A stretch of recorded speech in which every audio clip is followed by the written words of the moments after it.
today. Yeah. Nice weekend for you guys. 5-game winning streak now. Just talk about how nice it was to see your guys step up on Saturday and Sunday to kind of take care of the series. Well, no, I thought it was really good. I mean, offensively, it was awesome. Just baseballs being hammered up the middle of the field, and especially the one inning we got 2 quick outs, and then Noah hit a double, and then hit by pitch, and then another double, and then I think a base hit. So it was, doing that with 2 outs is tough. It was in a close game too, and then to kind of separate yourself was awesome. So I thought the offense was phenomenal. Really, really good at bats the whole weekend. Our left-handed relievers were phenomenal.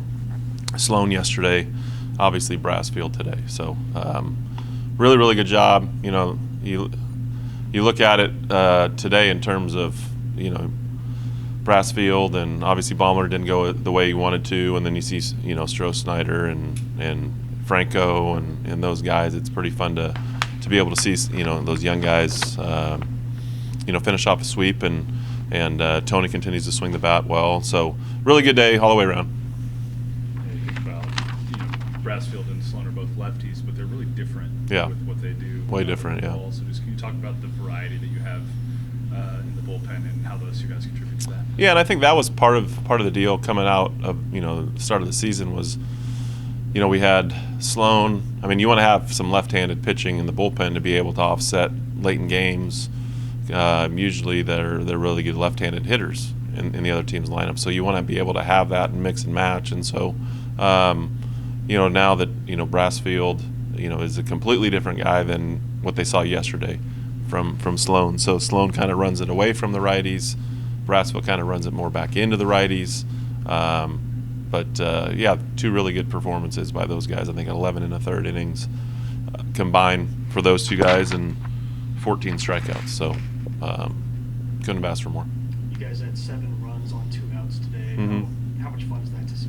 That's backbreaking really for an opposing team. Is you're almost out of an inning, and then next thing you know, crooked number, a 4 and a 3. So that's what really good offenses do. They don't give up until obviously the third out, and all it takes is like in the one inning was, like I talked about, I think it was in the 7th, Noah's backside double, and then next thing you know, it's like a hit here, hit there, and then it kind of snowballs, and next thing you know, you blink, and it's like, holy smokes, 3 runs. That's really tough for an opponent, especially on a Sunday.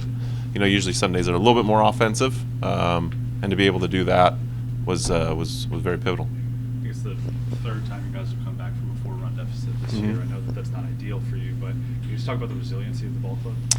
Yeah, I mean, I think the big thing is they just keep playing. No matter what it looks like, we always feel really good about being able to bring the tying run to the plate. At some point later in the ball game, even if we're not winning at the beginning, we feel like we just keep playing, and eventually, it's going to fall our way. And earlier we were hitting some balls at people, earlier in the series, and then all of a sudden now at the tail end of it, some of those balls were hit hard and weren't at people. So I think it just comes to the resiliency of the offense and knowing that you're never out of a game, and they did a really good job of kind of bailing us out from a slow start. JT Guerrero comes in from Fresno State. He had one of the better ERAs out of the bullpen for the Bulldogs. Mm-hmm. And you guys just hammered him. Talk about what the approach was with him coming in. Well, like anything, you want to center baseballs. You want to always be on the fastball, and if you make a mistake with the breaking ball, make them pay for it. But most everybody's trying to center the ball on the plate. Not too many guys are going up there looking on the outside edge or the inside edge. They're trying to get a mistake, which is middle. And again, when he did that, they didn't miss it, and I think that's been the key. You go on the road now on Tuesday to a Texas State ball club. Just talk about what you're hoping to see from your team there. Yeah, I mean, it's a good team, and we haven't had a ton of success there, to be honest with you, on the road. We've done it right against them at home, but they've had our number over there in their ballpark. So it'll be a long day. We're bussing up there and then bussing back after the game. I think this week was supposed to be spring break when we scheduled it, and I think TCU moved spring break maybe a week later. So not ideal in terms of the travel portion of it, but I'm super excited to go, play a former Frog and Steven Trout, and so he always has a really good hard-nosed team, and it'll be fun. It'll be a fun group, and get some of the guys that we weren't able to get in this weekend in terms of the mound, and see where we go from there. All right. Thanks, guys. Hey, are y'all returning these trips with Southern Miss and Fresno? No. You're good. You got the ladder. Do you want to come right here? Yeah, no, go. My wire's behind you.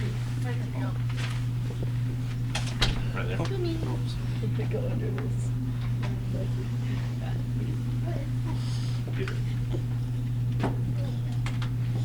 All right, Mason, just talk about your outing today, 6 1/3. Worked your way out of a little jam there in the ninth, but before that you had retired 17 batters in a row. What was working for you today?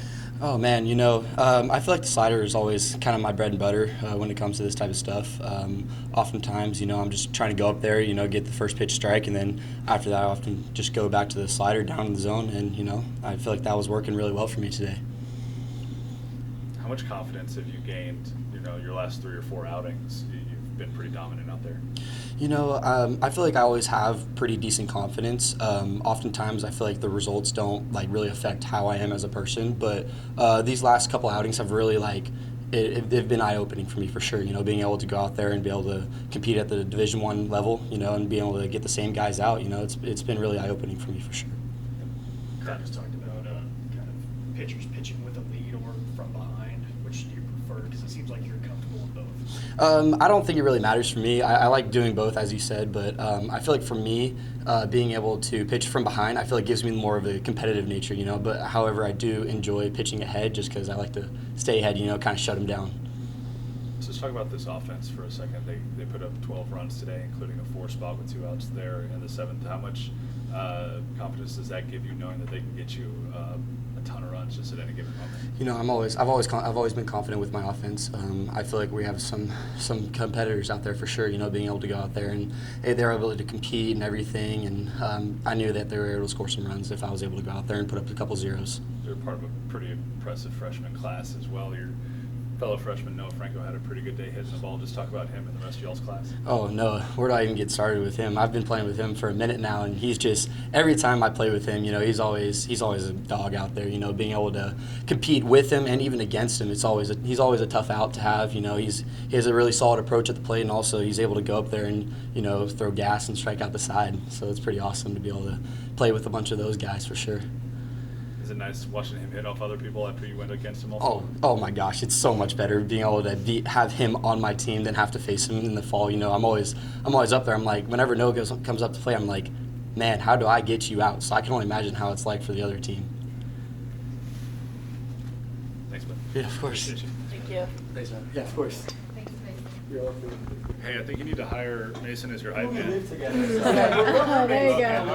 I would say we've been playing with each other for, gosh, how long? 3 years? We've been playing against and with? Yeah. No, it's awesome. No. 4 years. Holy cow. Thank you, guys. Hey, Thanks. have a good Thank one. All right, now 3 for 4 today. Hit the ball hard a couple times there. Just talk about your day at the plate. It was really good to get a reset. I've been struggling for the past couple weeks, and it was more slowing myself down, knowing I'm not really going to get many pitches to hit, and just know to utilize the strike zone and what I want to hit.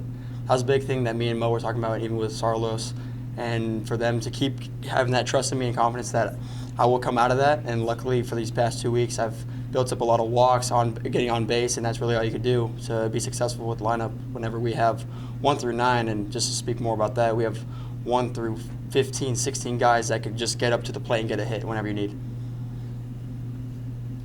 You and Strauss-Snyder obviously hitting next to each other in the lineup. You guys were 5 for 8 today. I asked Stro what it was like hitting with you, so can you kind of talk about what it's like to be right there next to each other? If you really look at it, for us two, it's like you have a second top of the order. Right now, we're both swinging the bat really well, and for Stro, he had a rough first week, and then ever since then, he's been lights out. It's been really impressive to watch him hit and watch him grow over time. For us, it's just gaining the confidence of playing at the D1 level and playing against this really big competition. As you know, next week starts conference play, and it's going to be really exciting for the teams that are about to come in and we're about to go head-to-head with. You just mentioned Mason is your roommate. He went 6 1/3 today. I think retired 17 in a row at one point. Just talk about his performance today.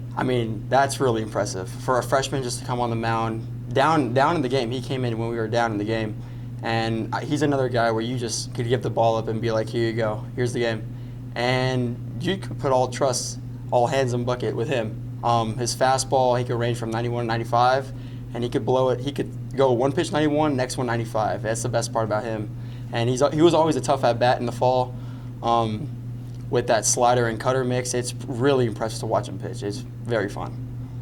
You guys travel for the first time on Tuesday. You're hitting Texas State, and then, as you said, it's a quick turnaround. You play your first conference game on Friday against Arizona. How critical are these games leading up to conference play? Every win matters. Apart from every win, every game matters. And ever since last weekend, when we dropped 2 in the big series against Southern Miss, we knew it was time to really step it up at the plate, and we made sure to take that since the first day of practice from this week. And ever since Friday, we've been on top of it offensively. Like, we've been able to produce runs, get on base, and do situational hitting. At this level, situational hitting is the most important thing. Talk about that. 7th inning, you get things started with that 2-out double. It starts to kind of snowball for you guys from there. Just talk about how important that at bat was. It's great when everyone in the dugout's really energetic and has that live energy with them. Once, all you need is one spark, and then after that one spark, a big flame could sprout. All right. Sweet. Thank you. Thank you, guys.